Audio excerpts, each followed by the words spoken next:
आइए आज हम लोग चर्चा करते हैं अदिश गुणन की विशेषताओं पर। देखिए अदिश गुणन क्या होता है, vector A dot vector B is equal to mod of A into mod of B into cos theta. या देखिए इसको हम बदल सकते हैं, इसके क्रम को बदल सकते हैं। ये संख्याएं होती हैं इसलिए संख्याओं में क्रम विनिमय नियम का पालन होता है। इसको हमने b इंटू ए कॉस थीटा लिख दिया। अब इसे हम क्या लिख सकते हैं, b डॉट ए। इस तरह से देखिए a डॉट b परिवर्तित होकर के b डॉट ए हो जाता है। ये बताता है कि अदिश गुणन क्रम विनिमय नियम का पालन करता है। इसी तरह से अदिश गुणन वितरण नियम का भी पालन करता है। अदिश गुणन वितरण नियम का पालन करता है। जैसे vector a dot vector b plus vector c है, तो ये vector a dot vector b plus vector a dot vector c हो सकता है। इसको बायां वितरण नियम कहते हैं, बाईं तरफ से वितरित हो रहा है। इसी तरह से अगर vector b plus vector c dot vector a हो तो ये भी वितरण नियम का पालन करेगा, दायां। इसको हम दायां वितरण नियम कहते हैं। Vector b dot vector a plus vector c dot vector a, ये हो सकता है। ठीक है, तो अदिश गुणन में बायां वितरण का नियम भी पालित होता है और दायां वितरण के नियम का भी पालन होता है। ठीक, तीसरी विशेषता देखिए अदिश गुणन। अदिश गुणन ये जो है, अदिश गुणन का जो सूत्र है a dot b is equal to A B cos theta, इसमें ये कॉस थीटा पर गौर करें। कॉस थीटा का जो मान होता है वो +1 भी हो सकता है, 0 भी हो सकता है और -1 भी हो सकता है। इसलिए अदिश गुणन से प्राप्त होने वाली जितनी भी भौतिक राशियां होती हैं उनका मान धनात्मक भी हो सकता है, 0 भी हो सकता है और ऋणात्मक भी हो सकता है। यानी अदिश गुणन धनात्मक भी हो सकता है, 0 भी हो सकता है और ऋणात्मक भी हो सकता है।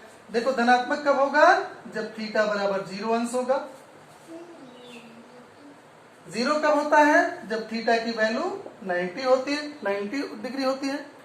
और -1 कब होता है, जब थीटा की वैल्यू 180 डिग्री होती है। ठीक,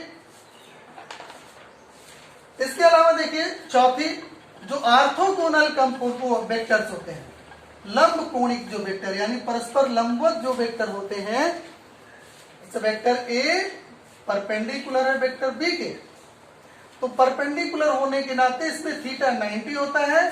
थीटा 90 होने के कारण कॉस थीटा की वैल्यू कॉस 90 इक्वल टू 0 हो जाती है। इसलिए जो ये इनका अदिश गुणन होता है वो ये cos 90 होता है, cos 90 रखते ये 0 हो जाएगा और पूरा पद 0 हो जाएगा। यानी दो वेक्टर परस्पर लंबवत होंगे यदि उनका अदिश गुणन 0 होगा। ये हम किसी भी दो वेक्टर को परस्पर लंबवत सिद्ध करने के लिए भी हम इस शर्त को लागू कर सकते हैं। स्वगुणन, अगली प्रॉपर्टी पर हम गौर करें। स्वगुणन की बात यानी किसी एक वेक्टर का अपने ही वेक्टर के साथ गुणा। अपने ही वेक्टर के साथ जब हम स्वगुणन निकालते हैं तो स्वगुणन में थीटा 0 हो जाता है। थीटा 0 होने के कारण कॉस थीटा की वैल्यू कॉस 0 बराबर 1 हो जाती है।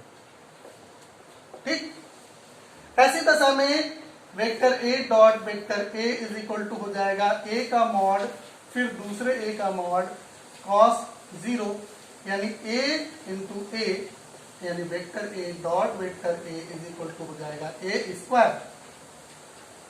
किसी वेक्टर का स्व अदिश गुणन अपने परिमाण के वर्ग के बराबर होता है।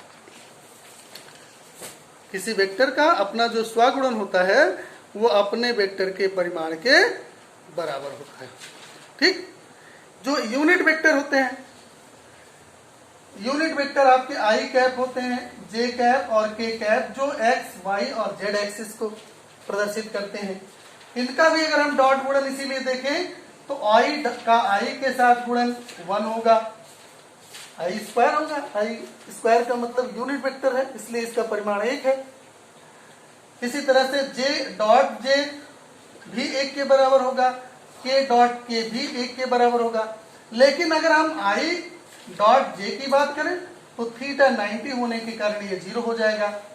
इसी तरह से j डॉट k की बात करें तो यहाँ भी थीटा 90 होने के कारण रिजल्ट 0 होगा। k डॉट i कैप की बात करें, यहाँ भी थीटा 90 होने के कारण रिजल्ट 0 हो जाएगा। कार्टेशियन फॉर्म में इसी के बेस पर हम देखें, अगर कोई वेक्टर कार्टेशियन फॉर्म में है यानी निर्देशांक पदों में दिया गया है, जिसको हम लोग समतलीय वेक्टर भी कहते हैं। जैसे मान लीजिए वेक्टर ए दिया गया है, vector A X I cap plus A Y J cap plus A Z K cap त्रिविमीय या द्विविमीय वेक्टर है। इसी तरह से वेक्टर बी दिया गया है, B x I cap plus B Y J cap plus B Z K cap. इनका जब हम अदिश गुणन निकालते हैं, डॉट गुणन करेंगे, तो सिंपल सा है, जैसे हम लोग किसी भी फलन का गुणा करते हैं उसी तरह से हम गुणा करेंगे। बीच में डॉट साइन होगा, यहाँ B x I cap plus B Y J cap plus B Z K cap. जब हम इसको ओपन करेंगे, ब्रैकेट को ओपन करेंगे, तो जैसे ए एक्स का हम बी एक्स के साथ गुणा करेंगे तो आई कैप डॉट आई कैप हो जाएगा। तो इसके लिए आई कैप डॉट आई कैप का मान 1 हो जाता है, इसलिए ये ए एक्स बी एक्स हो जाता है। इसके अलावा चाहे जिसके साथ गुणा करेंगे, दूसरे यहाँ गुणा करेंगे तो आई कैप डॉट जे कैप हो जाएगा, 0 हो जाएगा। आई कैप डॉट के कैप हो जाएगा, 0 हो जाएगा। इसी तरह से जब हम दूसरे पद के साथ गुणा करेंगे तो ए वाई का जब गुणा होगा यहाँ बी एक्स से, तो जे डॉट आई हो जाएगा जो 0 हो जाएगा।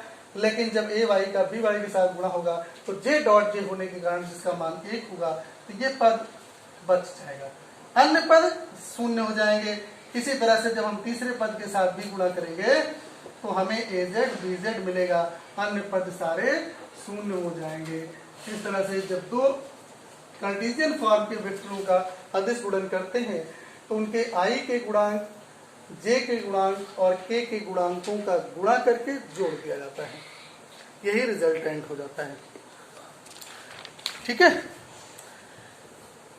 किसी दो वेक्टरों के बीच का की डायरेक्शन अगर हमें निकालना हो, कार्टेशियन फॉर्म में दिया गया है कोई वेक्टर, और अगर हमें डायरेक्शन निकालना है तो डायरेक्शन भी इसी तरह से हम आराम से निकाल सकते हैं।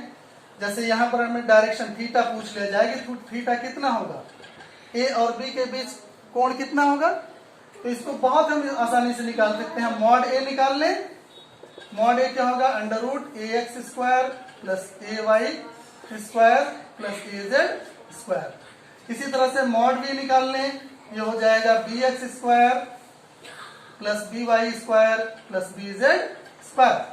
अब हम डॉट गुणन कर दें, डॉट गुणन करेंगे तो मिलेगा A X B X plus A Y B Y plus A Z B Z. अब डॉट गुणन वाला फार्मूला इस्तेमाल कर ले, vector A dot vector B is equal to mod of A into mod of B into cos theta. यहां से देखें तो cos theta is equal to मिलेगा vector A dot vector B upon mod of vector A और mod of vector B. यहां देखो ए dot B की जगह पर ये वैल्यू रख दें, मॉड ए की जगह पर ये वैल्यू रखेंगे, मॉड बी की जगह ये वैल्यू रखेंगे, कैलकुलेट कर लेंगे। हमें इसी सूत्र की सहायता से दो वेक्टरों के बीच का कोण पता चल सकता है।